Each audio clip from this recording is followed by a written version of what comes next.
Let's dive into real estate. My career in real estate started when I was 8. I didn't really know it. Things were happening then that really formed and set the stage, but that's when it really started going for me. I have one brother.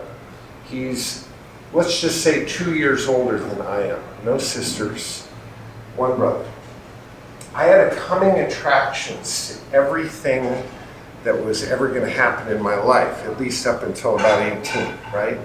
You know, when he was 5 years old, he went to kindergarten, I'd watch him and go, well, 2 more years, that's what I'm going to do, right? Right? If he get a pair of jeans, 2 more years, they're my jeans. You know, that's how it worked, right? He played baseball when he was 8 years old, and I had to watch. It was painful.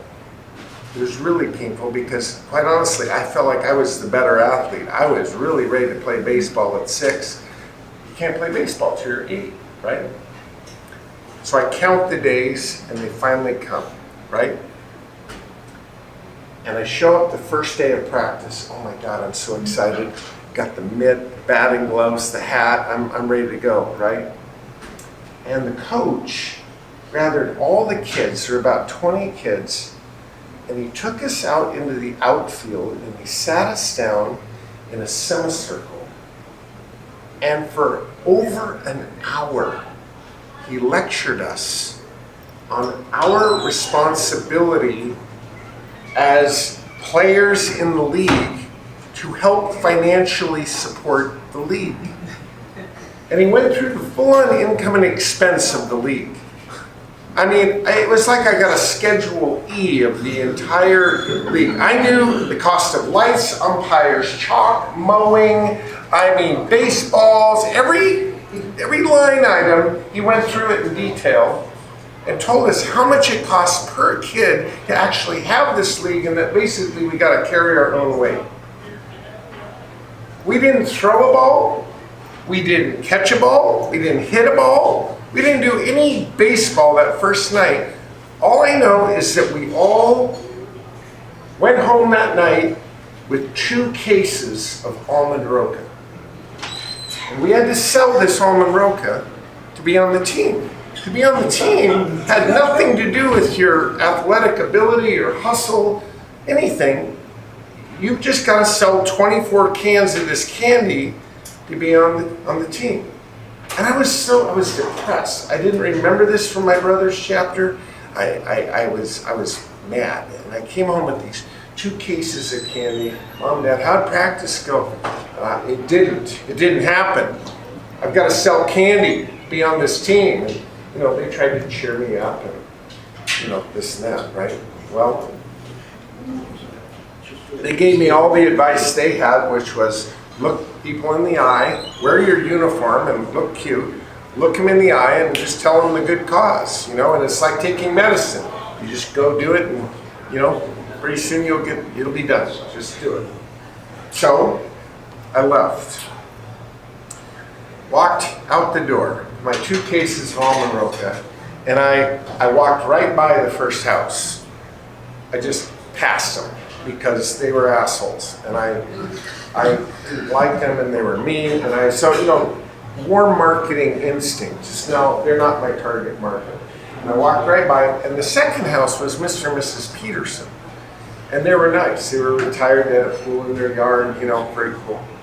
And so I knocked on the door.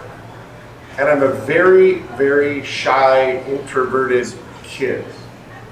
And I knocked on the door, I adjusted my hat. This was like mortifying to me.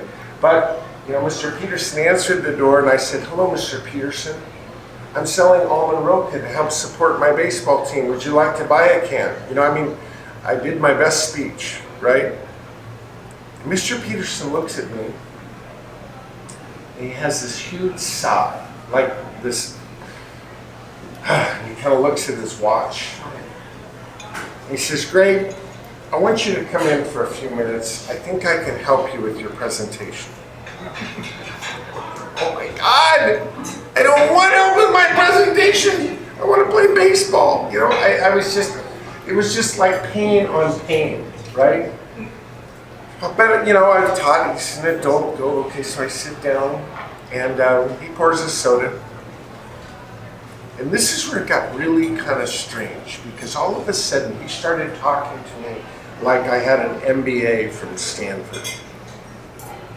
He said, Greg, I want to know, what was your essential proposition when you came to the door? And I'm 8 years old. He said, if I did everything you wanted me to do, what would I do? That was the Lupins here, and I said, you'd buy a can of candy. And he goes, Greg, are you hearing yourself? Thank you, I really appreciate it. Are you hearing yourself? What am I supposed to be hearing? Right? So thank you very much.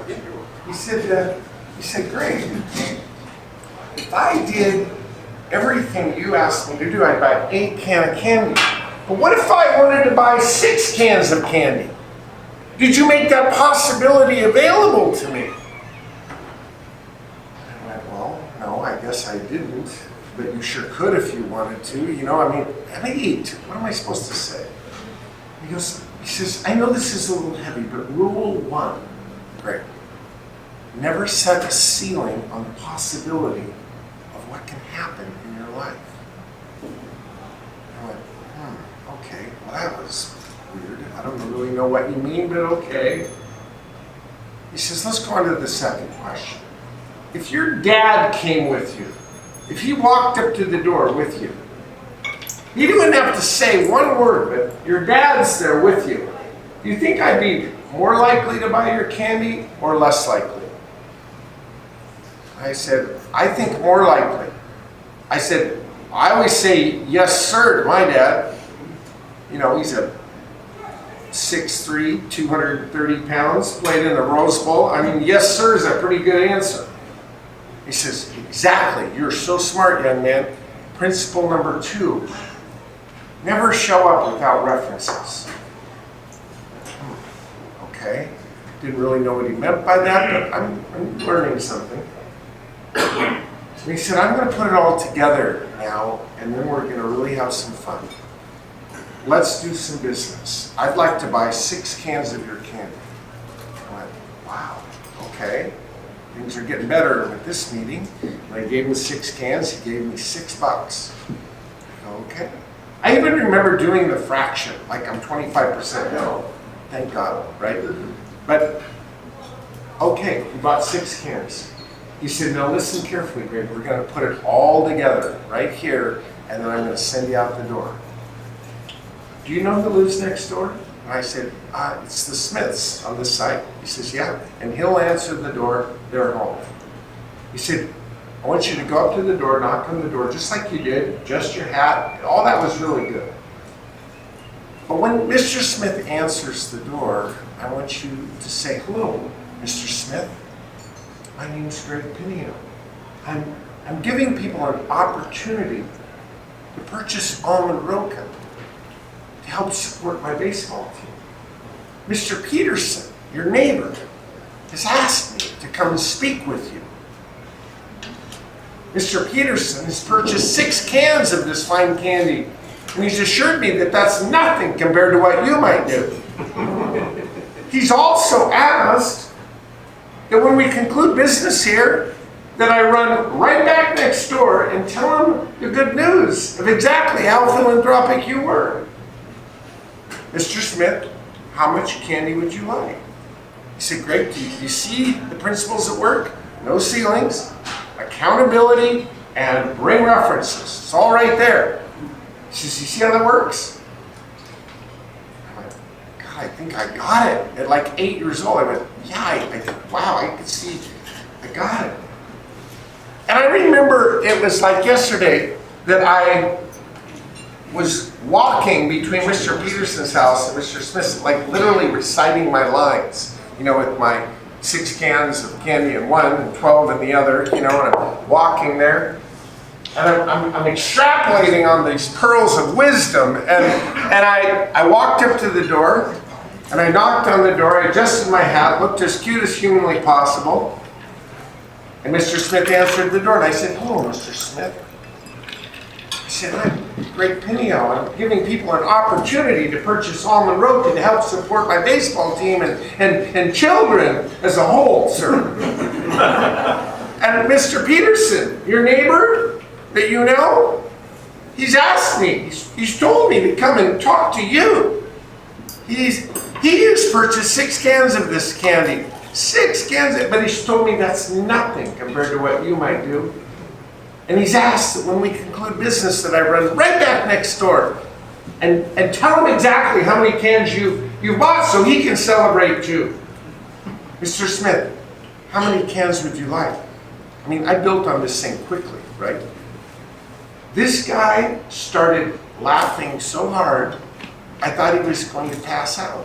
I mean, it was one of these laughs that he was like wheezing, right? And tears were forming, and he started yelling, Judy, come here, you gotta listen to this. And some lady comes up and like, what is going on? And he goes, do it again, you know, like it's some circus act, right? And I did it again, right?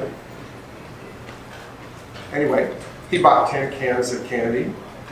He told me, be sure to go tell Peterson that he kicked Peterson's ass. And by the way, we're not done here yet. Do you know who lives over here?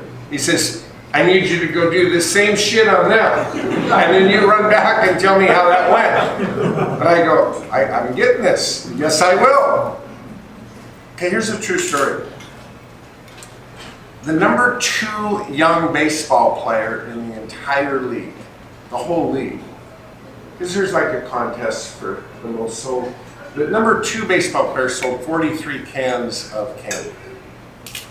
And that was pretty good. And I sold over 700 cans of candy, and I never left the neighborhood. Hi, Vera. Nice to see you. And I did it for 4 years in a row during those Little League years. Okay, I developed what we're going to call the Tao of Almond Growth. It's an adult checklist. It's a checklist that asks difficult questions. I didn't know it then, but it really was a checklist that sort of framed life in a different way for me at a very young age. The adult checklist says, first of all, we've got to know what we want. You can't be bold and ask a question or proposition unless you know what you want. You've got to know what you want, what you really want. It's the first question I ask every group I've ever talked to. What do you want? What do you want? Why are you here? There's a lot of things you could be doing on a, what is it, Wednesday night? In order to be bold, you've got to know what you want. Then, when we know what we want, bringing references will help us get what we want. I never show up alone. I always tie my wagon to something bigger and more powerful than myself. Critical principle. And this idea of never setting a ceiling on the possibility of what can happen.